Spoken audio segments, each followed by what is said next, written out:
Green മീഡിയസിലേക്ക് സ്വാഗതം. കൽക്കി 1000 കോടി ക്ലബിലേക്ക് ഇടം പിടിച്ചിരിക്കുന്നു എന്നുള്ളതാണ്.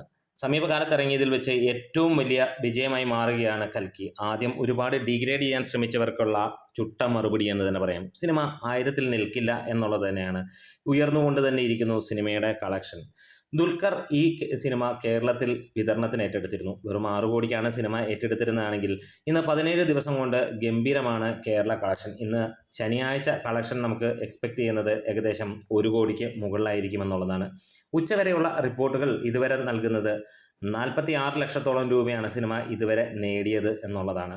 എന്തായാലും ഇതുവരെ കേരള കളക്ഷൻ മാത്രമായിട്ട് സിനിമ 30 കോടിക്ക് മുകളിൽ നേടിയിട്ടുണ്ടാകാം എന്നുള്ളതാണ്. ട്രാക്കിംഗ് മുഖാന്തരം മാത്രമായി 23 കോടിയിലേക്ക് സിനിമ എത്തിയിരിക്കുന്നു എന്നുള്ള ഒരു ഗംഭീര വാർത്തയുമാണ് വരുന്നത്. ആരും വിചാരിക്കാത്ത രീതിയിൽ തന്നെയാണ് സിനിമയുടെ പോക്ക് പോകുന്നത്. ഹെവി പോസിറ്റീവ് റെസ്പോൺസാണ് സിനിമയ്ക്ക് വന്നത്. പക്ഷേ പലയിടത്തായി ഒരുപാട് ഡീഗ്രേഡിങ് നമ്മൾ കാണുകയുണ്ടായി. ഓൾ വേൾഡ് ബേസ് ചെയ്തിട്ട് അമ്മാതിരി ഒരു ഡീഗ്രേഡിങ് നമ്മളിവിടെ കാണാൻ കഴിഞ്ഞിരുന്നു.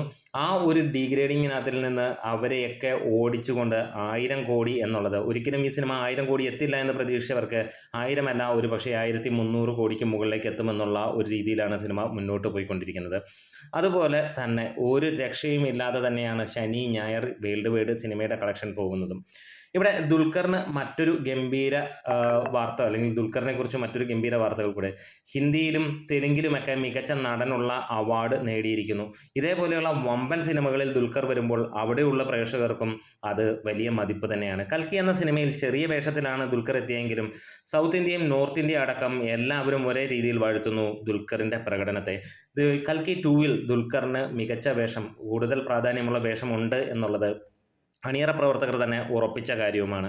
ഇവിടെ ഈ ഒരു സിനിമയുടെ വമ്പൻ വിജയത്തിനിടയിൽ മറ്റൊരു അവാർഡ് കൂടി അദ്ദേഹത്തെ തേടിയെത്തുന്നത് നമ്മൾ ഇന്നലെയും റിപ്പോർട്ട് ചെയ്തിരുന്നതാണ്. വേറൊന്നുമല്ല, അദ്ദേഹത്തിൻ്റെ സീതാരാമം എന്ന സിനിമ അവാർഡുകൾ വാരിക്കൂട്ടുകയായിരുന്നു. എന്തായാലും ഇത് ദുൽഖറിൻ്റെ ഒരു ഗംഭീര സിനിമയായി മാറുന്നു.